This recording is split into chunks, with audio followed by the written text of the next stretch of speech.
Convention internationale sur l'élimination de toutes les formes de discrimination raciale. Dit par Émile Berlerme en mars 2022. Convention internationale sur l'élimination de toutes les formes de discrimination raciale. Adoptée et ouverte à la signature et à la ratification par l'Assemblée générale dans sa résolution 2106 A 20 du 21 décembre 1965. Entrée en vigueur le 4 janvier 1969, conformément aux dispositions de l'article 19.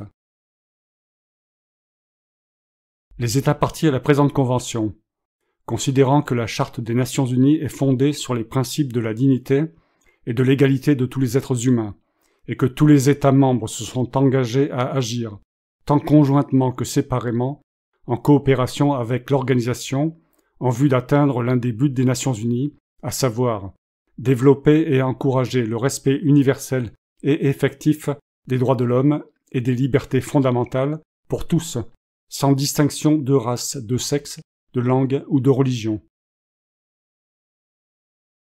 Considérant que la Déclaration universelle des droits de l'homme proclame que tous les êtres humains naissent libres et égaux en dignité et en droit, et que chacun peut se prévaloir de tous les droits et de toutes les libertés qui y sont énoncées, sans distinction aucune, notamment de race, de couleur ou d'origine nationale. Considérant que tous les hommes sont égaux devant la loi et ont droit à une égale protection de la loi contre toute discrimination et contre toute incitation à la discrimination. Considérant que les Nations Unies ont condamné le colonialisme et toutes les pratiques de ségrégation et de discrimination dont ils s'accompagnent, sous quelque forme et en quelque endroit qu'ils existent, et que la déclaration sur l'octroi de l'indépendance aux pays et aux peuples coloniaux du 14 décembre 1960, résolution 1514-15, de l'Assemblée générale, a affirmé et solennellement proclamé la nécessité d'y mettre rapidement et inconditionnellement fin. Considérant que la Déclaration des Nations Unies sur l'élimination de toutes les formes de discrimination raciale du 20 novembre 1963, résolution 1904-18, de l'Assemblée générale, affirme solennellement la nécessité d'éliminer rapidement toutes les formes et toutes les manifestations de discrimination raciale dans toutes les parties du monde et d'assurer la compréhension et le respect de la dignité de la personne humaine. Convaincu que toute doctrine de supériorité fondée sur la différenciation entre les races est scientifiquement fausse, moralement condamnable et socialement injuste et dangereuse, et que rien ne saurait justifier, où que ce soit, la discrimination raciale, ni en théorie ni en pratique. Réaffirmant que la discrimination entre les êtres humains, pour des motifs fondés sur la race, la couleur ou l'origine ethnique, est un obstacle aux relations amicales et pacifiques entre les nations et est susceptible de troubler la paix et la sécurité entre les peuples, ainsi que la coexistence harmonieuse des personnes au sein d'un même État. Convaincu que l'existence de barrières raciales est incompatible avec les idéals de toute société humaine. Alarmé par les manifestations de discrimination raciale qui existent encore dans certaines régions du monde et par les politiques gouvernementales fondées sur la supériorité ou la haine raciale, telles que les politiques d'apartheid, de ségrégation ou de séparation. Résolu à adopter toutes les mesures nécessaires pour l'élimination rapide de toutes les formes et de toutes les manifestations de discrimination raciale, et à prévenir et combattre les doctrines et pratiques racistes afin de favoriser la bonne entente entre les races et d'édifier une communauté internationale affranchie de toutes les formes de ségrégation et de discrimination raciale. Ayant présente à l'esprit la Convention concernant la discrimination en matière d'emploi et de profession adoptée par l'Organisation internationale du travail en 1958 et la Convention concernant la lutte contre la discrimination dans le domaine de l'enseignement adoptée par l'Organisation des Nations Unies pour l'éducation, la science et la culture en 1960.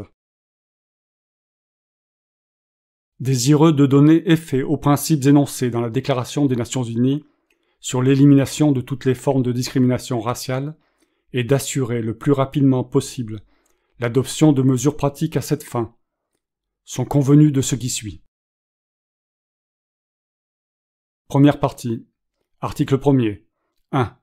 Dans la présente convention, l'expression « discrimination raciale » vise toute distinction, exclusion, restriction ou préférence fondée sur la race, la couleur, l'ascendance ou l'origine nationale ou ethnique, qui a pour but ou pour effet de détruire ou de compromettre la reconnaissance, la jouissance ou l'exercice, dans des conditions d'égalité, des droits de l'homme et des libertés fondamentales dans les domaines politiques, économiques, social et culturel, ou dans tout autre domaine de la vie publique.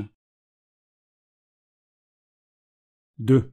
La présente convention ne s'applique pas aux distinctions, exclusions, restrictions ou préférences établies par un État partie à la convention, selon qu'il s'agit de ses ressortissants ou de non-ressortissants. 3. Aucune disposition de la présente convention ne peut être interprétée comme affectant de quelque manière que ce soit les dispositions législatives des États parties à la Convention concernant la nationalité, la citoyenneté ou la naturalisation, à condition que ces dispositions ne soient pas discriminatoires à l'égard d'une nationalité particulière. 4. Les mesures spéciales prises à seule fin d'assurer, comme il convient, le progrès de certains groupes raciaux ou ethniques ou d'individus ayant besoin de la protection, qui peut être nécessaire pour leur garantir la jouissance et l'exercice des droits de l'homme et des libertés fondamentales dans des conditions d'égalité, ne sont pas considérées comme des mesures de discrimination raciale, à condition toutefois qu'elles n'aient pas pour effet le maintien de droits distincts pour des groupes raciaux différents et qu'elles ne soient pas maintenues en vigueur une fois atteints les objectifs auxquels elles répondaient. Article 2. 1. Les États parties condamnent la discrimination raciale et s'engagent à poursuivre par tous les moyens appropriés et sans retard une politique tendant à éliminer toute forme de discrimination raciale et à favoriser l'entente entre toutes les races et à cette fin. Petit a. Chaque État partie s'engage à ne se livrer à aucun acte ou pratique de discrimination raciale contre des personnes, groupes de personnes ou institutions et à faire en sorte que toutes les autorités publiques et institutions publiques, nationales et locales, se conforment à cette obligation. Petit b. Chaque État partie s'engage à ne pas encourager, défendre ou appuyer la discrimination raciale pratiquée par une personne ou une organisation quelconque. Petit c. Chaque État partie doit prendre des mesures efficaces pour revoir les politiques gouvernementales nationales et locales, et pour modifier, abroger ou annuler toute loi et toute disposition réglementaire ayant pour effet de créer la discrimination raciale, ou de la perpétuer là où elle existe. Petit d. Chaque État partie doit, par tous les moyens appropriés, y compris si les circonstances l'exigent, des mesures législatives, interdire la discrimination raciale pratiquée par des personnes, des groupes ou des organisations et y mettre fin. Petit e. Chaque État partie s'engage à favoriser, le cas échéant, les organisations et mouvements intégrationnistes, multiraciaux et autres moyens propres à éliminer les barrières entre les races et à décourager ce qui tend à renforcer la division raciale. 2. Les États parties prendront, si les circonstances l'exigent, dans les domaines social, économique, culturel et autres, des mesures spéciales et concrètes pour assurer, comme il convient, le développement ou la protection de certains groupes raciaux ou d'individus appartenant à ces groupes en vue de leur garantir, dans des conditions d'égalité, le plein exercice des droits de l'homme et des libertés fondamentales. Ces mesures ne pourront en aucun cas avoir pour effet le maintien de droits inégaux ou distincts pour les divers groupes raciaux, une fois atteints les objectifs auxquels elles répondaient. Article 3. Les États parties condamnent spécialement la ségrégation raciale et l'apartheid, et s'engagent à prévenir, à interdire et à éliminer sur les territoires relevant de leur juridiction toutes les pratiques de cette nature. Article 4. Les États parties condamnent toute propagande et toute organisation qui s'inspire d'idées ou de théories fondées sur la supériorité d'une race ou d'un groupe de personnes d'une certaine couleur ou d'une certaine origine ethnique, ou qui prétendent justifier ou encourager toute forme de haine et de discrimination raciale. Il s'engage à adopter immédiatement des mesures positives destinées à éliminer toute incitation à une telle discrimination ou tous actes de discrimination et, à cette fin, tenant dûment compte des principes formulés dans la Déclaration universelle des droits de l'homme et des droits expressément énoncés à l'article 5 de la présente Convention, il s'engage notamment petit a. À déclarer délit punissable par la loi toute diffusion d'idées fondées sur la supériorité ou la haine raciale, toute incitation à la discrimination raciale, ainsi que tous actes de violence ou provocation à de tels actes, dirigés contre toute race ou tout groupe de personnes d'une autre couleur ou d'une autre origine ethnique, de même que toute assistance apportée à des activités racistes, y compris leur financement. Petit b. À déclarer illégal et à interdire les organisations, ainsi que les activités de propagande organisées et tout autre type d'activités de propagande qui incitent à la discrimination raciale et qui l'encouragent, et à déclarer délit punissable par la loi la participation à ces organisations ou à ces activités. Petit c. À ne pas permettre aux autorités publiques, ni aux institutions publiques, nationales ou locales, d'inciter à la discrimination raciale ou de l'encourager. Article 5. Conformément aux obligations fondamentales, énoncées à l'article 2 de la présente Convention, les États parties s'engagent à interdire et à éliminer la discrimination raciale sous toutes ses formes et à garantir le droit de chacun à l'égalité devant la loi, sans distinction de race, de couleur ou d'origine nationale ou ethnique, notamment dans la jouissance des droits suivants. Petit a. Droit à un traitement égal devant les tribunaux et tout autre organe administrant la justice. Petit b. Droit à la sûreté de la personne et à la protection de l'État contre les voies de fait ou les sévices de la part soit de fonctionnaires du gouvernement, soit de tout individu, groupe ou institution. Petit c. Droit politique, notamment droit de participer aux élections, de voter et d'être candidat, selon le système du suffrage universel et égal, droit de prendre part au gouvernement ainsi qu'à la direction des affaires publiques, à tous les échelons, et droit d'accéder, dans des conditions d'égalité, aux fonctions publiques. Petit d. Autres droits civils, notamment 1i. Droit de circuler librement et de choisir sa résidence à l'intérieur d'un État. 2i. Droit de quitter tout pays, y compris le sien, et de revenir dans son pays. 3i.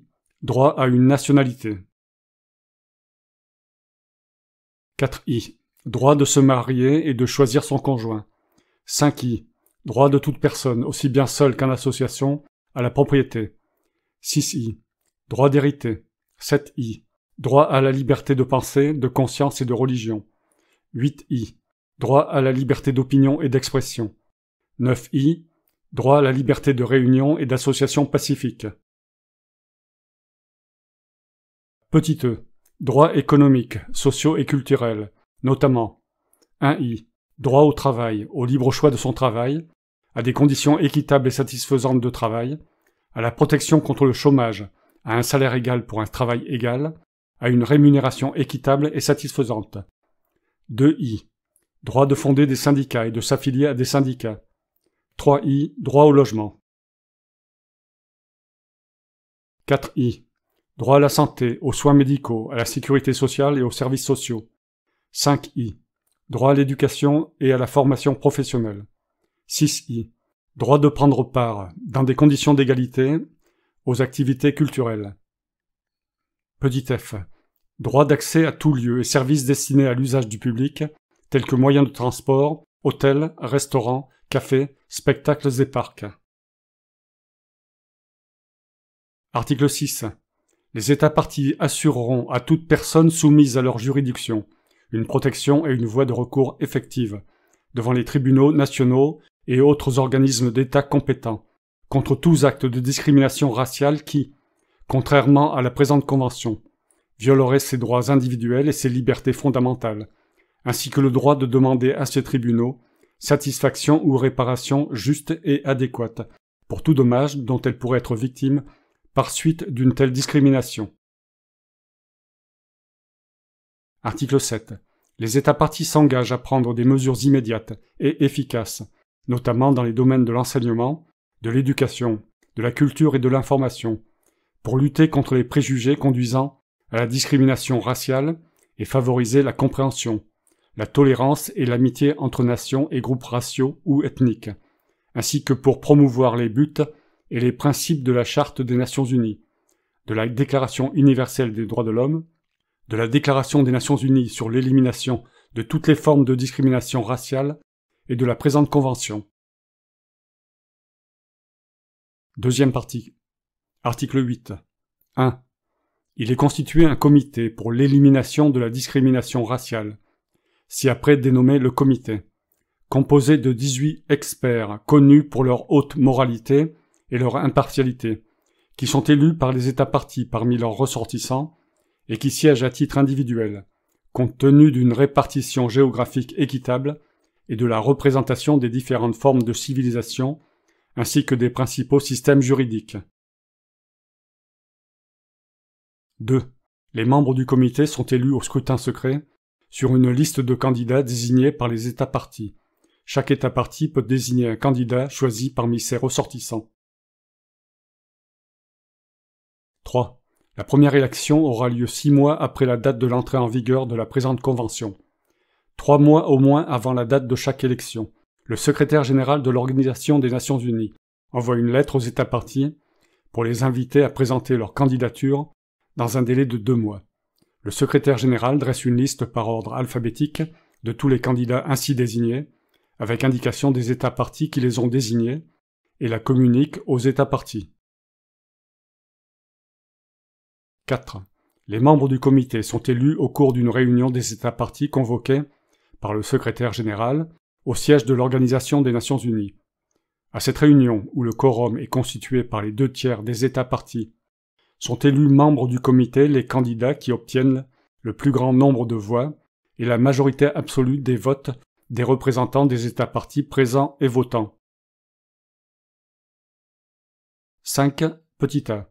Les membres du comité sont élus pour 4 ans. Toutefois, le mandat de 9 des membres élus lors de la première élection prendra fin au bout de 2 ans. Immédiatement après la première élection, le nom de ces 9 membres sera tiré au sort par le président du comité. Petit b.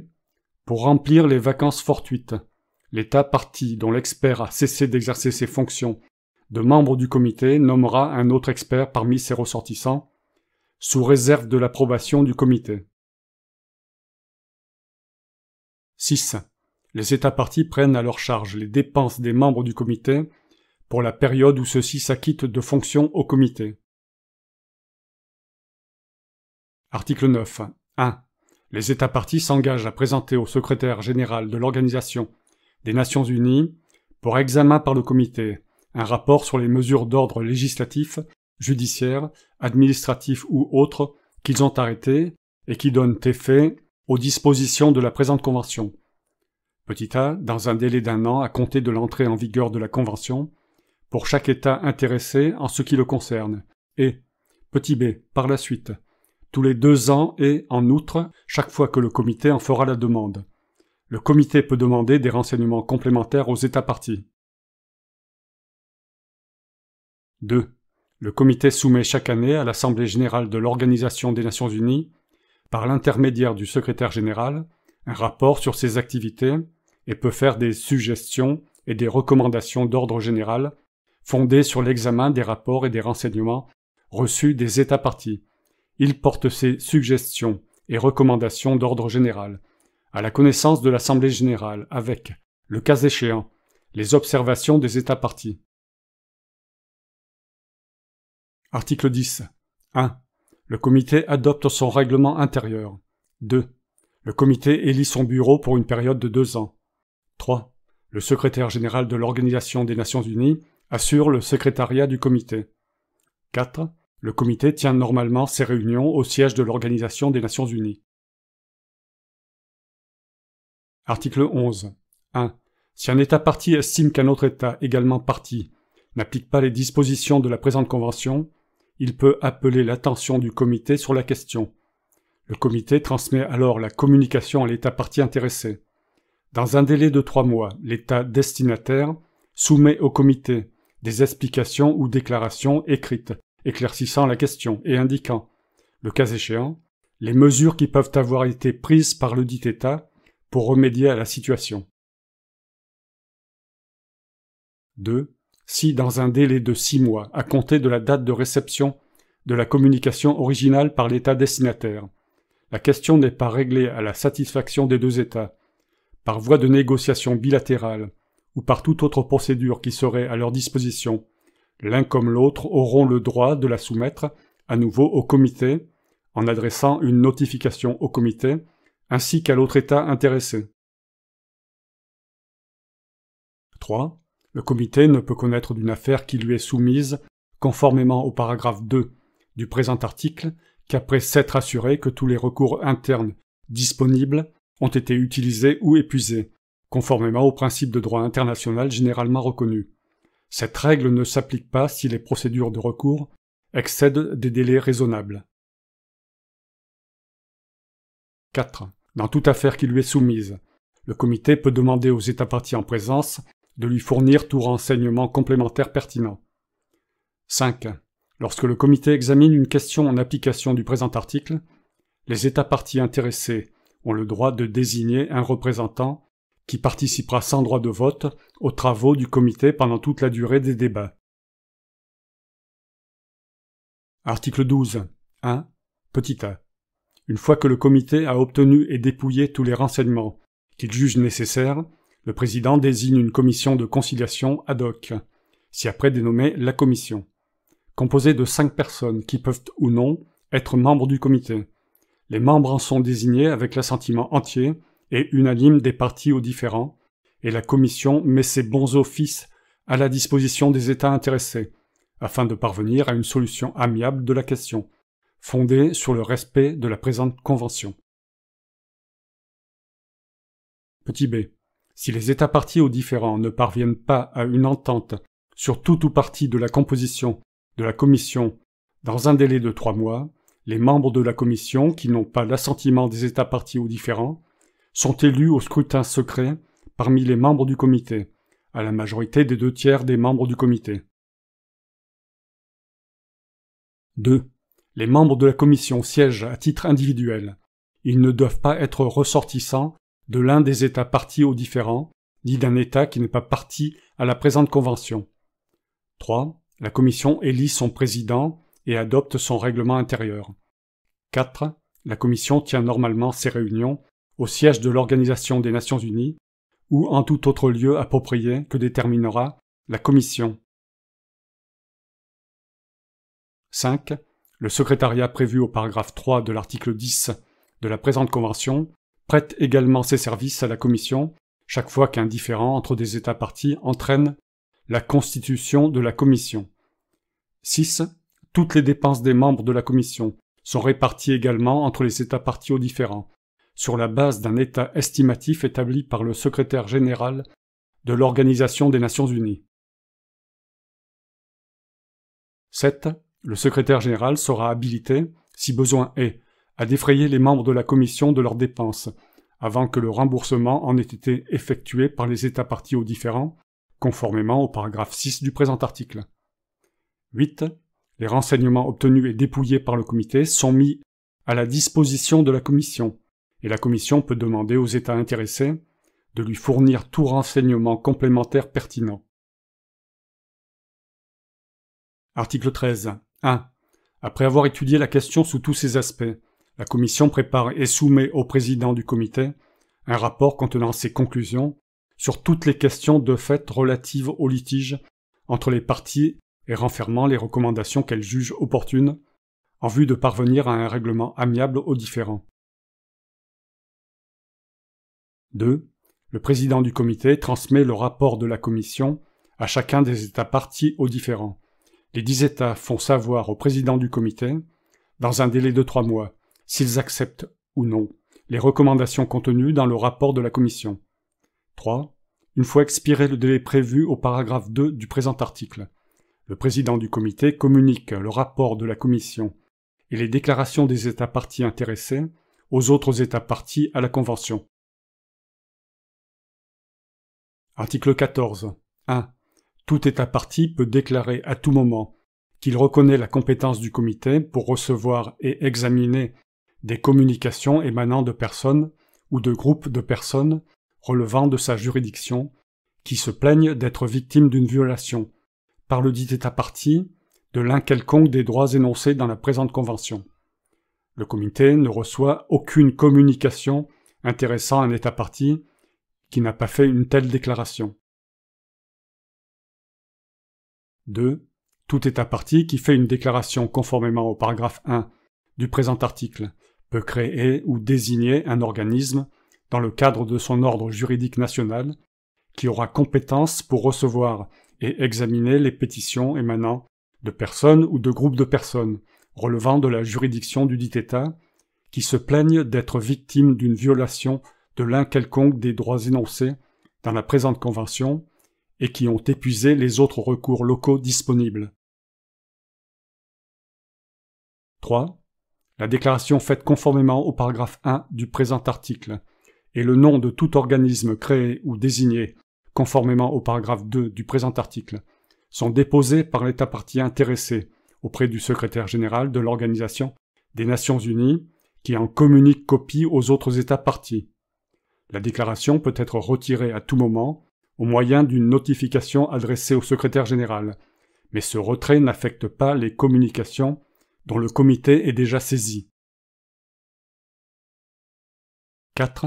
L'organisme créé ou désigné conformément au paragraphe 2 du présent article devra tenir un registre des pétitions et des copies certifiées conformes du registre seront déposées chaque année auprès du secrétaire général par les voies appropriées, étant entendu que le contenu des dites copies ne sera pas divulgué au public. 5. S'il n'obtient pas satisfaction de l'organisme créé ou désigné conformément au paragraphe 2 du présent article, le pétitionnaire a le droit d'adresser, dans les 6 mois, une communication à cet effet au comité. 6. Petit a. Le comité porte, à titre confidentiel, toute communication qui lui est adressée à l'attention de l'État partie, qui a prétendument violé l'une quelconque des dispositions de la Convention, mais l'identité de la personne ou des groupes de personnes intéressées ne peut être révélée sans le consentement express de la dite personne ou des dits groupes de personnes. Le comité ne reçoit pas de communication anonyme. Petit b. Dans les 3 mois qui suivent, le dit État soumet par écrit au comité des explications ou déclarations éclaircissant la question et indiquant, le cas échéant, les mesures qu'il pourrait avoir prises pour remédier à la situation. 7. Petit a. Le comité examine les communications en tenant compte de toutes les informations qui lui sont soumises par l'État partie intéressé et par le pétitionnaire. Le comité n'examinera aucune communication d'un pétitionnaire sans s'être assuré que celui-ci a épuisé tous les recours internes disponibles. Toutefois, cette règle ne s'applique pas si les procédures de recours excèdent des délais raisonnables. Petit b. Le comité adresse ses suggestions et recommandations éventuelles à l'État partie intéressé et aux pétitionnaires. 8. Le comité inclut dans son rapport annuel un résumé de ses communications et, le cas échéant, un résumé des explications et déclarations des États parties intéressés, ainsi que de ses propres suggestions et recommandations. 9. Le comité n'a compétence pour s'acquitter des fonctions prévues au présent article que si au moins 10 États parties à la Convention sont liés par des déclarations faites conformément au paragraphe 1 du présent article. Article 15. 1. En attendant la réalisation des objectifs de la déclaration sur l'octroi de l'indépendance aux pays et aux peuples coloniaux, contenu dans la résolution 1514-15 de l'Assemblée générale de l'Organisation des Nations Unies, en date du 14 décembre 1960, les dispositions de la présente Convention ne restreignent en rien le droit de pétition accordé à ces peuples par d'autres instruments internationaux ou par l'Organisation des Nations Unies ou ses institutions spécialisées. Petit a. Le comité constitué conformément au paragraphe 1 de l'article 8 de la présente convention reçoit copie des pétitions venant des organes de l'Organisation des Nations Unies qui s'occupent de questions ayant un rapport direct avec les principes et les objectifs de la présente convention et exprime une opinion et fait des recommandations au sujet des pétitions reçues lors de l'examen des pétitions émanant des habitants de territoires sous tutelle ou non, autonomes ou de tout autre territoire auquel s'applique la résolution 1514-15 de l'Assemblée générale et ayant trait à des questions visées par la présente convention, dont sont saisis les 10 organes. Petit b. Le comité reçoit des organes compétents de l'Organisation des Nations Unies, copie des rapports concernant les mesures d'ordre législatif, judiciaire, administratif ou autres, intéressant directement les principes et objectifs de la présente convention, que les puissances administrantes ont appliqués dans les territoires mentionnés à l'alinéa A du présent paragraphe, et exprime des avis et fait des recommandations à ces organes. 3. Le comité inclut dans ses rapports à l'Assemblée générale un résumé des pétitions et des rapports qu'il a reçus d'organes de l'Organisation des Nations Unies, ainsi que les expressions d'opinion et les recommandations qu'ont appelées de sa part les dits pétitions et rapports. 4. Le comité prie le secrétaire général de l'Organisation des Nations Unies de lui fournir tout renseignement ayant trait aux objectifs de la présente convention, dont celui-ci dispose au sujet des territoires mentionnés à l'alinéa A du paragraphe 2 du présent article. Article 16. Les dispositions de la présente convention concernant les mesures à prendre pour régler un différend ou liquider une plainte s'appliquent sans préjudice des autres procédures de règlement des différends ou de liquidation des plaintes en matière de discrimination prévues dans des instruments constitutifs de l'Organisation des Nations Unies et de ses institutions spécialisées ou dans des conventions adoptées par ces organisations, et n'empêche pas les États parties de recourir à d'autres procédures pour le règlement d'un différend conformément aux accords internationaux, généraux ou spéciaux qui les lient. Troisième partie. Article 17. 1. La présente convention est ouverte à la signature de tout État membre de l'Organisation des Nations Unies ou membre de l'une quelconque de ses institutions spécialisées, de tout État partie au statut de la Cour internationale de justice, ainsi que de tout autre État invité par l'Assemblée générale de l'Organisation des Nations Unies à devenir partie à la présente convention. 2. La présente convention est sujette à ratification et les instruments de ratification seront déposés auprès du secrétaire général de l'Organisation des Nations Unies. Article 18. 1. La présente convention sera ouverte à l'adhésion de tout État visé au paragraphe 1 de l'article 17 de la Convention. 2. L'adhésion se fera par le dépôt d'un instrument d'adhésion auprès du secrétaire général de l'Organisation des Nations Unies. Article 19. 1. La présente convention entrera en vigueur le 30e jour qui suivra la date du dépôt auprès du secrétaire général de l'Organisation des Nations Unies du 27e instrument de ratification ou d'adhésion. 2. Pour chacun des États qui ratifieront la présente convention ou y adhéreront après le dépôt du 27e instrument de ratification ou d'adhésion, la dite convention entrera en vigueur le 30e jour après la date du dépôt par cet État de son instrument de ratification ou d'adhésion. Article 20. 1. Le secrétaire général de l'Organisation des Nations Unies recevra et communiquera à tous les États qui sont ou qui peuvent devenir partie à la présente convention le texte des réserves qui auront été faites au moment de la ratification ou de l'adhésion. Tout État qui élève des objections contre la réserve avisera le secrétaire général, dans un délai de 90 jours, à compter de la date de la dite communication, qu'il n'accepte pas la dite réserve. 2. Aucune réserve incompatible avec l'objet et le but de la présente convention ne sera autorisée non plus qu'aucune réserve qui aurait pour effet de paralyser le fonctionnement de l'un quelconque des organes créés par la Convention. Une réserve sera considérée comme rentrant dans les catégories définies ci-dessus si les 2/3 au moins des États partis à la Convention élèvent des objections. 3. Les réserves peuvent être retirées à tout moment par voie de notification adressée au secrétaire général. La notification prendra effet à la date de réception. Article 21. Tout État parti peut dénoncer la présente Convention par voie de notification adressée au secrétaire général de l'Organisation des Nations Unies. La dénonciation portera effet 1 an après la date à laquelle le secrétaire général en aura reçu notification. Article 22. Tout différend entre 2 ou plusieurs États partis touchant l'interprétation ou l'application de la présente Convention, qui n'aura pas été réglé par voie de négociation ou au moyen des procédures expressément prévues par ladite Convention, sera porté à la requête de toute partie au différend devant la Cour internationale de justice pour qu'elle statue à son sujet, à moins que les parties au différend ne conviennent d'un autre mode de règlement. Article 23. 1. Tout État parti peut formuler à tout moment une demande de révision de la présente Convention par voie de notification écrite adressée au secrétaire général de l'Organisation des Nations Unies. 2. L'Assemblée générale de l'Organisation des Nations Unies statuera sur les mesures à prendre, le cas échéant, au sujet de cette demande. Article 24. Le secrétaire général de l'Organisation des Nations Unies informera tous les États visés au paragraphe 1 de l'article 17 de la présente Convention. Petit a.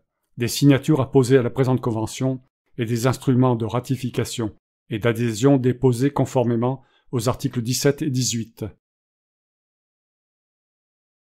Petit b. De la date à laquelle la présente Convention entrera en vigueur conformément à l'article 19. Petit c. Des communications et déclarations reçues conformément aux articles 14, 20 et 23. Petit d. Des dénonciations notifiées conformément à l'article 21. Article 25. 1. La présente Convention, dont les textes anglais, chinois, espagnols, français et russes font également foi, sera déposée aux archives de l'Organisation des Nations Unies. 2. Le secrétaire général de l'Organisation des Nations Unies fera tenir une copie certifiée conforme de la présente Convention à tous les États appartenant à l'une quelconque des catégories mentionnées au paragraphe 1 de l'article 17 de la Convention. Fin, dit par Émile Berlern. Remarque du lecteur. Les termes race et couleur doivent être supprimés, car ils ne sont pas scientifiquement démontrés. Il n'y a pas plusieurs races humaines, et il n'y a pas plusieurs couleurs humaines.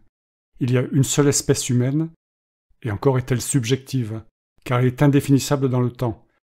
Et il n'y a qu'une couleur de peau, la couleur chair ou couleur due à la mélanine. Et nos vaisseaux sanguins, évidemment. Le terme mélanine vient du grec mélanos, qui signifie noir. Les termes race et couleur doivent être remplacés par différence physique ou intellectuelle, réelle ou supposée.